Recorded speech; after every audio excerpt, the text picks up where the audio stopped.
السلام عليكم ورحمة الله وبركاته. أهلا وسهلا بكم في فيديو جديد من قناة المعلومات الحصرية للمعاقين يوميات عماد وداليا.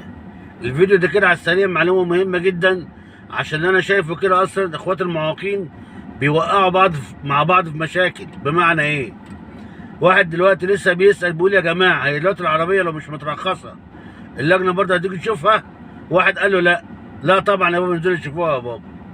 أولا عربية المعاق كده كده في ملف رايح من الجمرك على المرور، تمام؟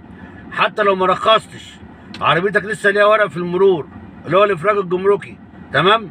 هتلاقي بتوع لجنة التفتيش ديت برضه هتجيلك البيت، تمام؟ انا بقول لكم عشان تاخدوا بالكم. تاني دلوقتي في واحد معاق بيسأل انا جبت عربية ولسه ما رخصتش، برضه هيجي اللجنة ديت ممكن تجي لي البيت. هتجيلك البيت. ركزوا في اللي انا بقوله، اقسم بالله والله العظيم بقول لكم معلومات من ذهب.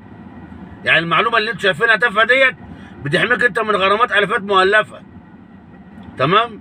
فاي حد جاب عربيه وما رخصهاش برضه لازم ياخد باله، لان كده كده اللجنه هتنزل له عند البيت تشوف العربيه موجوده او مش موجوده حتى لو مش مترخصه، تمام؟ يلا، واللي عايز يحجز بامر الله يحجز، بس معيش انا دماغي بامانه الشغلانه ديت وجع دماغ. فلا مؤاخذه في الكلمه سامحوني، انا مش برد على اي حد غير اللي حاجز عندي، دماغي مش مستحمله اسئله.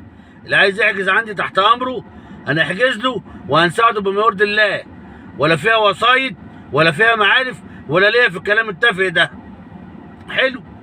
ولو حد مثلا يعني واحد امبارح داخل بيقول لي ايه، انا عايز اطلع كارت واطلع جواب وانا ما عنديش اعاقه. قلت له يا باشا الكلام ده ما ينفعش. قال لي ما بيقولوا على النت ينفع. قلت له روح اسالهم. قال لي لا ده انت عارف ومش عايز تقول. قلت له انا مش عايز اغلط فيك، انا برد عليك بادب، تمام؟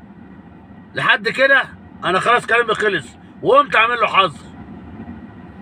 فلو سمحتوا انا النهارده ماشي بمبدا حلو وممتاز، انا بحجز لك بس باخد قيمه الحجز بس، لكن قيمه المساعدات مش باخدها منك، دي جدعانه مني بحكم الخبره، حاجه لله كده للعميل بتاعي.